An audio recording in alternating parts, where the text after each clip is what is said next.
how do you make that transition, from mining in one place to the next? That's really difficult, and it's a thing that a lot of miners get wrong. Parker Schnabel didn't just strike gold. He dug up something ancient, hidden deep in the frozen earth, and it sent chills through the crew. What started as a normal dig turned into a fight against floods, ice, and something buried that wasn't gold. Machines sank, pumps vanished, and millions were nearly lost in a pit that wouldn't stop flooding. Let us take you to the moment Parker's excavator hit something smooth, strange, and not of this time. Secrets in the permafrost. Parker Schnabel had been chasing a big claim for years. Now he had one. Everyone expected him to be pumped, but Parker knew this land was going to be real trouble.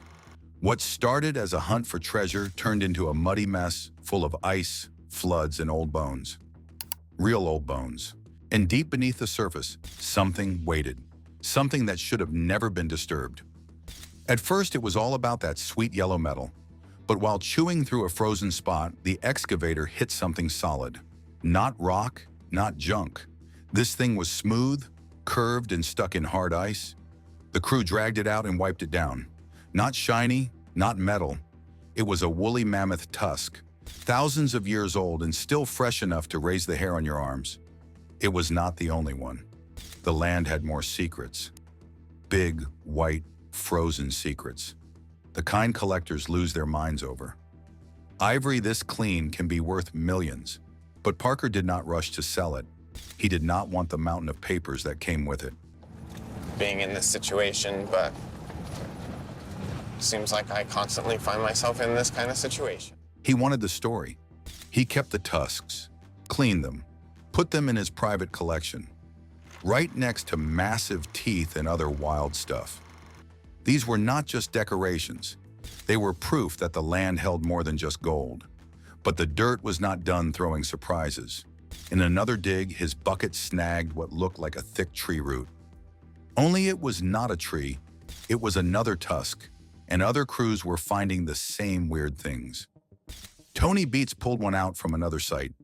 Looked like a jawbone at first, but it was another frozen relic from the deep cold past. These things were older than any coin or gear they were chasing.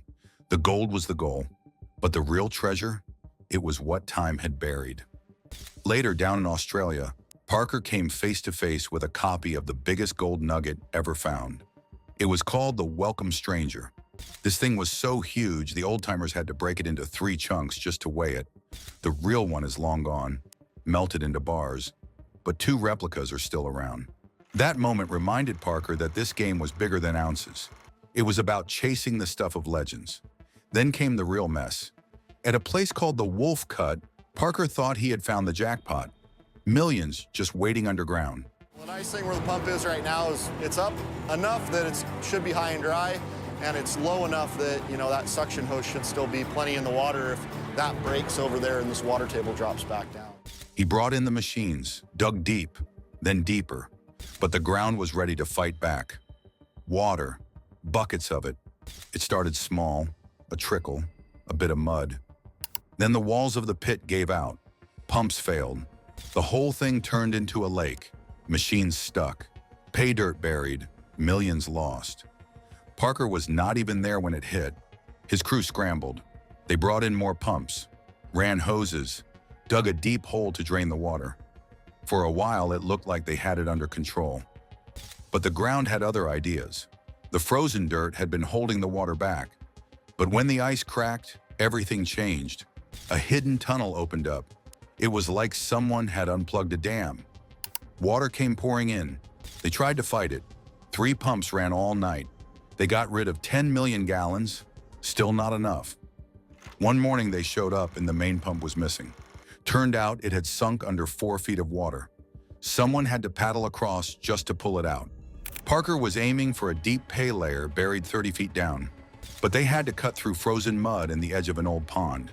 Every scoop brought more water. Every hour lost more money. One problem got fixed. Another popped up. One wall broke. Then the pump. Then the other wall. The team pushed. The hours ticked away. They were hoping to pull out more than 1,000 ounces. That is more than $14 million. One mess-up could ruin the whole season. Then they hit gold. Not just tiny specks, a full-blown streak. The kind of stuff that makes crews forget the cold. It changed everything. Almost. Because even with that win, Parker was staring at a massive debt. $15 million. That is what he owed. Machines, fuel, repairs, crew. Every little mistake burned through cash. Winter was closing in, fast. The claims still needed work. Parker's right-hand man, Tyson, had to move the wash plant, a 90,000-pound beast. They had to take it apart, move it uphill, and rebuild it before the sun came up.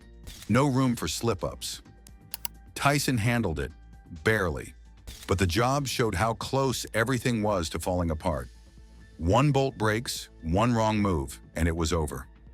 Once they were digging again, the gold started rolling in. Over 8,000 ounces. That meant $14 million. A massive haul, but every hour was still a gamble. That season was not just about shiny rocks. It was war. Against cold, against wet ground, against time, against breakdowns. Parker found gold, but what he really found was just how crazy mining can get. The deeper they went, the more the earth pushed back. Ice turned to mud, mud turned to rivers. Pumps were running day and night. The crew looked like zombies, tired, dirty, but locked in. There were days when they drained 10 million gallons just to keep digging. Other days, they watched it flood right back in. And just when things looked steady, another disaster hit. The wash plant site got soggy. The machines started sinking. The crew had to drag in wood to stop it from falling over. Tyson and the rest of the team were working around the clock. No breaks, no shortcuts. Just sweat and mud. They had one shot to hit the gold before the ground froze solid. When they finally stood next to the clean-out tray and saw the pile of gold, there were no cheers, just quiet looks, relief, exhaustion, maybe even shock. You know, I just got the 750 back, which is the best news I've had all week. That means I can turn this wash plant back up, and we can get back to running 220 yards an hour. The season's total came out to 8,118 ounces. That is $14 million worth of gold. But Parker also had $364,000 in gold sitting on the line. He made that on a gamble, moved the wash plant, risked it all, and it worked. Still, the debt hung over him. Every machine needed fixing. Every crew member needed pay. The operation was massive. The pressure, even bigger, and he was still chasing more. In the Dominion claim, Parker had another big shot, but the land was hard. The heat was worse. Everything was on edge. They were planning to move the plant again. Tyson set the goal: get it up and running before the next sunrise. They had one machine that weighed more than 90,000 pounds. They used a giant excavator to haul pieces up a steep hill. It was not easy, not safe, but they got it done. Piece by piece, they rebuilt it. Conveyor, hopper, frame. Everything had to be perfect. Once it stood tall on its new pad, the crew took a breath. For the first time in weeks, they felt ready. The next load of pay dirt was just waiting to be washed. With $364,000 sitting in gold and everything lined up again, all eyes were on Parker. The gold was there, but could he keep it coming? Just when Parker thought the storm had passed, someone else made a move that shook the mining world in a whole new way. A comeback written in cold soil. Todd Hoffman just dropped a nugget of news big enough to wake up the whole gold digging world. What did he do? Oh, just bought himself a brand new gold mine in the Yukon. Yep, way up in that wild, cold place where you can lose a boot and $1 million before lunch. The internet didn't waste time. People started whispering, maybe yelling, that Todd might be cooking up another run for the camera. A comeback? A fresh crew? A new mess of machines to break down in the middle of nowhere? Could be. Todd wasn't just some background guy on that gold show. He helped make the whole thing happen. Back when the cameras were still warming up, it was his idea to chase shiny dirt in Alaska, drag his father Jack along, and convince a crew to film it. From the very first moment to season number 8, that guy was front and center, throwing out big plans and tripping over even bigger problems. There were wins, a few, But there were also disasters you could feel through the television screen. Claims that dried up quicker than a puddle in the sun. Machines that coughed their last breath halfway through the job. Fights, shouting, dreams crashing into rocks. People watched every bit of it. Some rooted for him, others shook their heads, but they kept tuning in, and a big chunk of them stayed even when he walked off the set. When Todd packed up after season number 8, the show shifted. That rough and tumble energy dipped. Fans noticed. They missed the Hoffmans rolling through ice and mud like a gold-hungry circus act. But a couple years later, Todd showed up again. All right, Dad, why don't you guys get ready for the very last cleanup? We're gonna be pulling mats, bring them up here, and this will be it. Last cleanup, then winterize. Okay.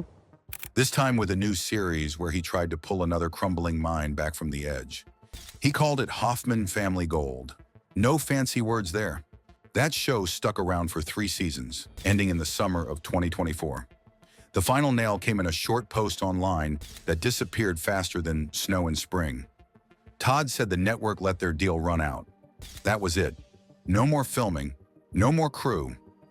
Nobody knows the real story. Maybe ratings dipped too low. Maybe Todd wanted more control behind the scenes.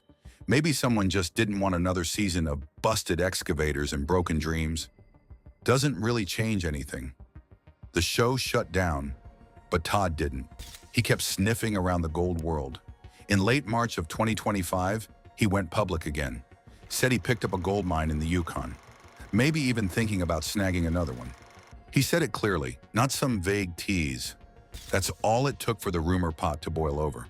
People started guessing. Was this just about mining? Or were cameras getting clean for another season? Some fans cheered. Bring back the crew. Bring back the chaos. Others looked closer. How was he paying for all this? Mines in the Yukon don't come cheap. Neither does moving dirt in that kind of cold. Maybe he found investors. Maybe the television folks are whispering again.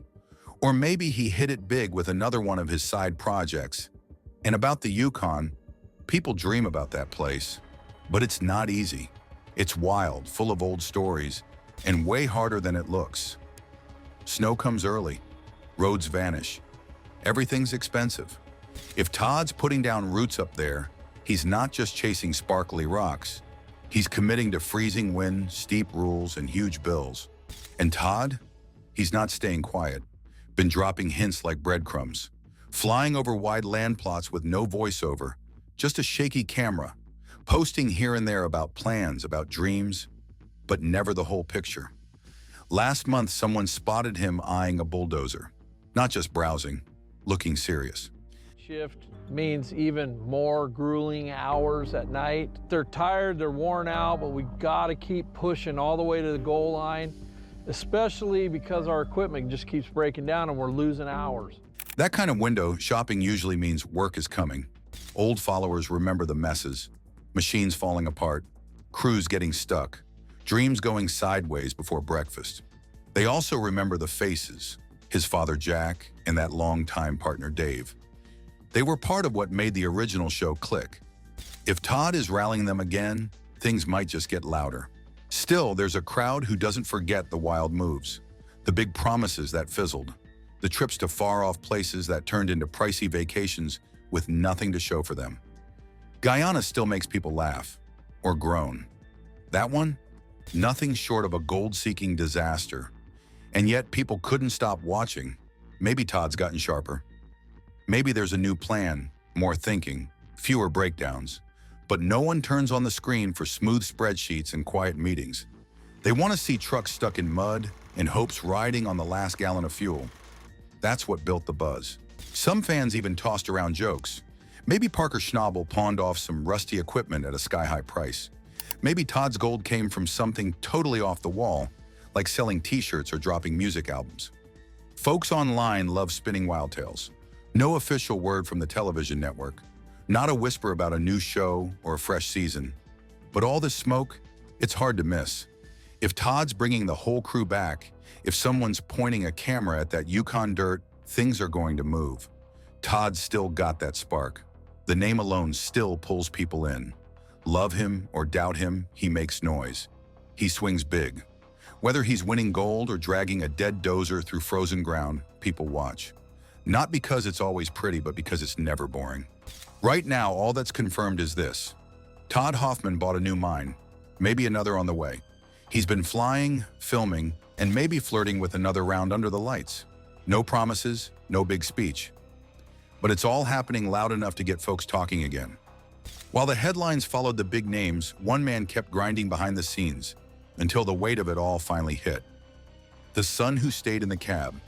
Mike has been hauling rock and fixing gear since he was a teenager. Not at some backyard job either.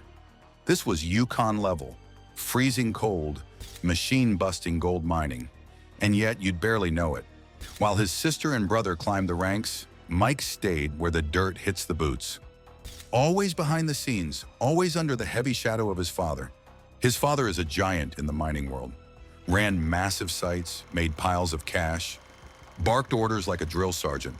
Everyone knows the name. Loud, proud, and worth more than $15 million.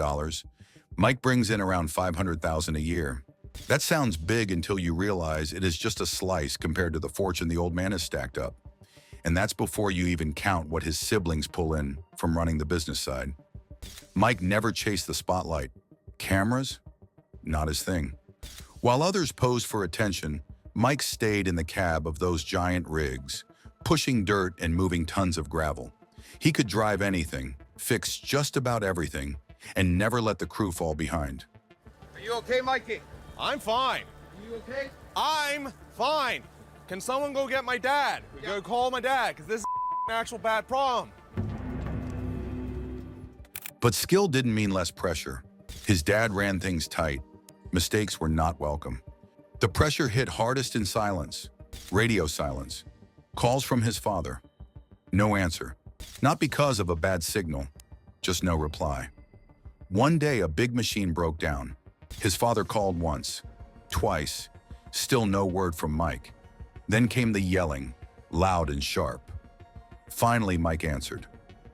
Voice cold, saying he was not interested. Cameras rolled, but Mike snapped. Told the crew to step back. He wasn't playing a part. Things took a hard turn later. Mike was moving a wash plant, a beast of a machine weighing more than 25 tons. Tried to handle a tight curve. The plant tipped. Dust flew, steel crashed. The whole thing slammed into the ground. The crew jumped in to film it, but Mike was having none of that. Told them straight, touch that camera and it would be gone. His father showed up and saw the damage. That wash plant cost around $300,000. The look on his face said it all. Mike said he hadn't been speeding, claimed it was bad luck, but his father wasn't hearing it.